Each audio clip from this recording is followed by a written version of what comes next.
Hello students. अब हम लोग जानने वाले हैं ग्रुप 16 एलिमेंट्स में डाई ऑक्सीजन के बारे में, जिसमें पहला इसका टॉपिक है प्रिपरेशन ऑफ डाई ऑक्सीजन। कैसे कैसे प्रिपेयर करते हैं डाई ऑक्सीजन का, तो देखते हैं। फर्स्ट मेथड है by the decomposition of metallic oxides, कि मेटल के ऑक्साइड्स को तोड़ने से डाई ऑक्सीजन का निर्माण होता है। कौन कौन से मेटल्स, तो कुछ एग्जाम्पल लिए हुए हैं। सिल्वर का ऑक्साइड, फॉर्मूला होता है Ag2O। जब Ag2O को तोड़ते हैं तो मेटल अलग हो जाता है और डाइऑक्सीजन का निर्माण करता है। उसी तरह से लेड ऑक्साइड है PbO2, जब इसको तोड़ते हैं डिकम्पोज करते हैं तो लेड अलग हो जाता है, डाइऑक्सीजन अलग हो जाता है। उसी तरह से दूसरा लेड का ऑक्साइड है Pb3O4, जिसका नाम है triphosphorus tetra oxide, tri lead tetra oxide बोलते हैं इसको। तो निर्माण होता है 3 मोल ऑफ लेड और 2 मोल ऑफ डाइऑक्सीजन का। उसी तरह से जब मरकरी के ऑक्साइड को 2 मोल लेते हैं और उसको डिकम्पोज करते हैं तो 2 मोल मरकरी प्लस 1 मोल ऑक्सीजन का निर्माण होता है। उसी तरह से आयरन का ऑक्साइड Fe2O3, इसको फेरिक ऑक्साइड भी कहते हैं, का 2 मोल को अगर डिकम्पोज करते हैं तो 4 मोल आयरन और 3 मोल ऑफ डाइऑक्सीजन प्राप्त होता है। इसका मतलब कि अगर हम लोग मेटल के ऑक्साइड्स को डिकम्पोज करें तो डाइऑक्सीजन तो प्राप्त हो गई, उसके साथ साथ हम लोग को मेटल्स का भी प्राप्ति होगा। यानी कि इस मेथड से हम लोग मेटल्स को भी प्राप्त कर सकते हैं और डाइऑक्सीजन को भी प्राप्त कर सकते हैं। उसके बाद है दूसरा preparation bye the decomposition of compounds, कि कुछ कंपाउंड्स के टूटने से भी डाइऑक्सीजन का निर्माण होता है। जैसे कि अगर 2 मोल ऑफ हम लोग लेते हैं पोटासियम पर मैंगनेट, तो अगर इसको हीट करते हैं तो यह डिकम्पोज करके निर्माण करता है potassium manganate plus manganese dioxide plus 1 mole of dioxygen, जो हम लोग को निर्माण करना था। उसी तरह से जब 4 मोल ऑफ पोटासियम डाइक्रोमेट को गर्म करते हैं तो यह टूट जाता है और निर्माण करता है 4 mole of potassium chromate plus 2 mole of chromic anhydride plus 3 mole of dioxygen. यह था दूसरा प्रिपरेशन ऑफ डाई ऑक्सीजन। अगला प्रिपरेशन है by the decomposition of H2O2, जिसको हाइड्रोजन पर ऑक्साइड भी कहते हैं।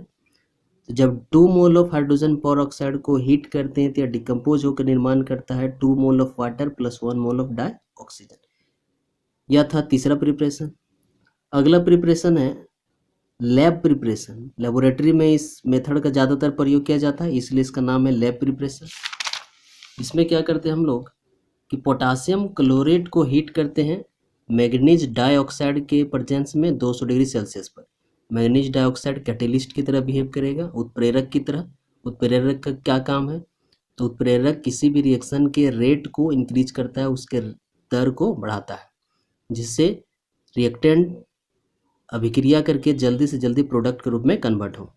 तो जब हम लोग 2 mole of potassium chlorate formula KClO3 को हीट करते हैं तो यह टूट जाता है 2 mole of potassium chloride plus 3 mole of dioxygen. यह था लेबोरेटरी प्रिपरेशन, जिसको हम लोग प्रयोगशाला में प्रयोग करते हैं डाइऑक्सीजन के निर्माण के लिए।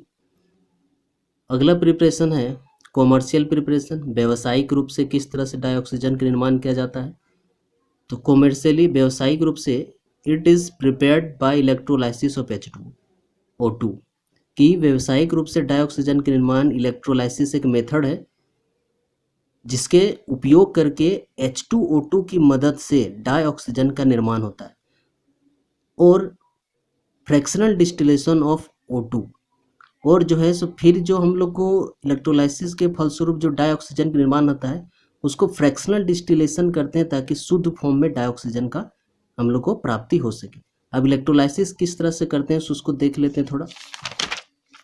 कुछ इस तरह से क्या करते हैं, सबसे पहले कंटेनर लेते हैं, कंटेनर में H2O2 को सॉल्यूशन डालेंगे। H2 और O2 यानी H पर प्लस चार्ज होता है और ऑक्सीजन पर माइनस चार्ज। इसमें 2 ठो मेटल का रॉड को इसमें जो है सो फिक्स कर देते हैं।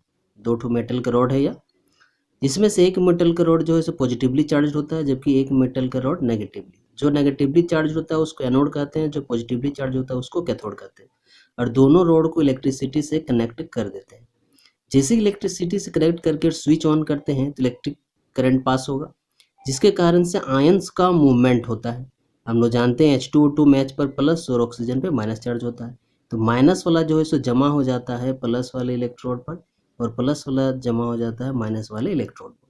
अब चूंकि माइनस वाला जमा हुआ प्लस वाले इलेक्ट्रोड पर, तो अब हम लोग स्विच बंद करेंगे, इस इलेक्ट्रोड को बाहर निकालेंगे, तब जाके इस इलेक्ट्रोड में जो ऑक्सीजन जमा है उसको फ्रैक्शनल डिस्टिलेशन करेंगे। फ्रैक्शनल डिस्टिलेशन का मतलब हम लोग इस तरह से समझेंगे कि जो भी इसमें अशुद्धियां हैं उसके बॉइलिंग पॉइंट और ऑक्सीजन के बॉइलिंग पॉइंट के अंतर होने के चलते ऑक्सीजन के बॉइलिंग पॉइंट में गर्म करके और उस बॉइलिंग पॉइंट पे ऑक्सीजन को शुद्ध रूप में प्राप्त कर लेंगे। तो यह था आपका electrolysis and fractional distillation of O2 को प्राप्त करना फ्रॉम किससे, तो H2O2 यानी हाइड्रोजन पर ऑक्साइड से। उसके बाद है जो हम लोग अध्ययन करेंगे फिजिकल प्रॉपर्टीज, भौतिक गुण डाइऑक्सीजन का। इट इज कलरलेस, रंगहीन होता है, ऑर्डरलेस, कोई भी सुगंध नहीं होता है, टेस्टलेस, कोई भी स्वाद नहीं होता है in nature. It is less soluble water, पानी में बहुत ही कम घुलनशील है। तीसरा है it freezes at 55 Kelvin, 55 Kelvin में ठंडा हो जाता है, फ्रीज हो जाता है। एंड बॉयल्स, और बॉयल करता है 90 केल्विन टेम्परेचर पर।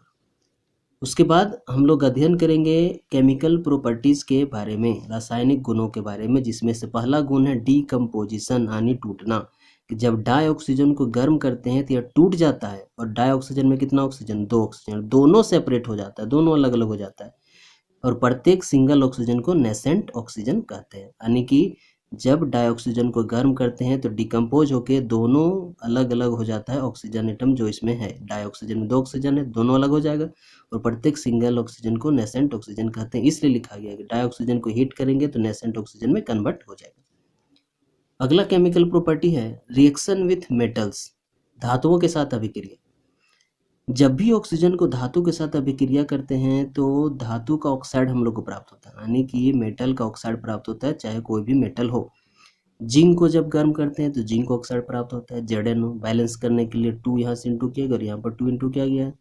उसी तरह से कुछ और मेटल्स हैं जिसका ऑक्साइड प्राप्त होता है, जैसे आयरन, सिल्वर, कॉपर। सभी मेटल्स को जब हम लोग ऑक्सीजन के साथ अभिक्रिया करते हैं तो मेटल का ऑक्साइड प्राप्त होता है, लेकिन कुछ ऐसे भी मेटल्स हैं जो डायरेक्टली ऑक्सीजन के साथ अभिक्रिया नहीं करते हैं, जैसे कि प्लेटिनम। प्लेटिनम जो है सो ऑक्सीजन के साथ डायरेक्टली रिएक्शन नहीं करता है, और यह क्वेश्चन जो है सो बनता है एक, जो कि हम लोग बाद में इसका सॉल्यूशन भी करेंगे। तो ध्यान रखना है कि जब भी मेटल को ऑक्सीजन के साथ अभिक्रिया करवाते हैं तो मेटल के ऑक्साइड्स का निर्माण होता है। उसी तरह से अगला जो केमिकल रिएक्शन है वह है रिएक्शन विथ नॉन मेटल्स, अधातुओं के साथ रिएक्शन। जिस तरह से मेटल के साथ ऑक्सीजन रिएक्शन करके मेटल ऑक्साइड्स बनाता था, उसी तरह नॉन मेटल भी ऑक्सीजन के साथ रिएक्शन करके नॉन मेटल का ऑक्साइड्स का निर्माण करता है। कुछ एग्जांपल लेते हैं, जैसे जब अमोनिया को ऑक्सीजन के साथ अभिक्रिया करवाते हैं तो नाइट्रिक ऑक्साइड प्लस वाटर का निर्माण होता है, और बैलेंस करने के लिए कुछ अंकों से गुना किया गया है। यहाँ पर 4, यहाँ पर 5, यहाँ पर 4 और यहाँ पर 6। और यहाँ पर जो प्लेटिनम और रोडियम है यह कैटलिस्ट है। कैटलिस्ट यानी जो रिएक्शन के रेट को बढ़ाने में मदद करे, और टेम्परेचर चाहिए 500 केल्विन और प्रेशर चाहिए 9 बार, तो जो है सो मैक्सिमम हम लोग को nitric oxide as a product के रूप में प्राप्त हो सकता है। उसी तरह से दूसरा जो इसमें है नॉन मेटल सल्फर डाइऑक्साइड, जब सल्फर डाइऑक्साइड को ऑक्सीजन से अभिक्रिया कराते हैं V2O5 के प्रेजेंस में तो निर्माण होता है सल्फर ट्राई ऑक्साइड। उसी तरह से हाइड्रोक्लोरिक एसिड ऑक्सीजन के साथ अभिक्रिया करता है तो क्लोरीन का निर्माण होता है और वाटर का। उसी तरह से जितने भी हाइड्रोकार्बन्स, चाहे वो अल्केन हो, चाहे वो अल्कीन हो, चाहे अल्काइन हो, जब भी ऑक्सीजन के साथ अभिक्रिया करता है तो कार्बन डाइऑक्साइड और वाटर का निर्माण होता है। उसी तरह से जिंक सल्फाइड को ऑक्सीजन से मिलाएंगे, ZnO zinc oxide plus sulphur dioxide. यह है आपका ग्लूकोज का फॉर्मूला C6H12O6। जब ग्लूकोज को ऑक्सीजन के साथ अभिक्रिया करवाते हैं तो ग्लूकोज में C कार्बन डाइऑक्साइड के रूप में कन्वर्ट हो जाता है और हाइड्रोजन कन्वर्ट हो जाता है वाटर के रूप में, कुछ इस तरह से। फॉस्फोरस भी नॉन मेटल है, कार्बन भी नॉन मेटल है। जब दोनों को पास कराते हैं ऑक्सीजन से तो फॉस्फोरस का ऑक्साइड और कार्बन का डाइऑक्साइड प्राप्त होता है, और रिएक्शन को बैलेंस करने के लिए कुछ कोफिशिएंट से इनटू किया गया है। तो यह था आपका रिएक्शन विथ नॉन मेटल्स। अब देखते हैं इसका कुछ प्रयोग, यूजेज। तो यूजेज में पहला है कि in addition to its importance in normal respiration and combustion process, कि एक तो ऑक्सीजन के सबसे महत्वपूर्ण जो उपयोग है हम लोग सांस लेने के लिए प्रयोग करते हैं रिस्पायरेशन के लिए, दूसरा किसी भी वस्तु को जलाने के लिए कंबशन के लिए, क्योंकि विदाउट ऑक्सीजन के प्रेजेंस में कोई भी वस्तु नहीं चलेगा।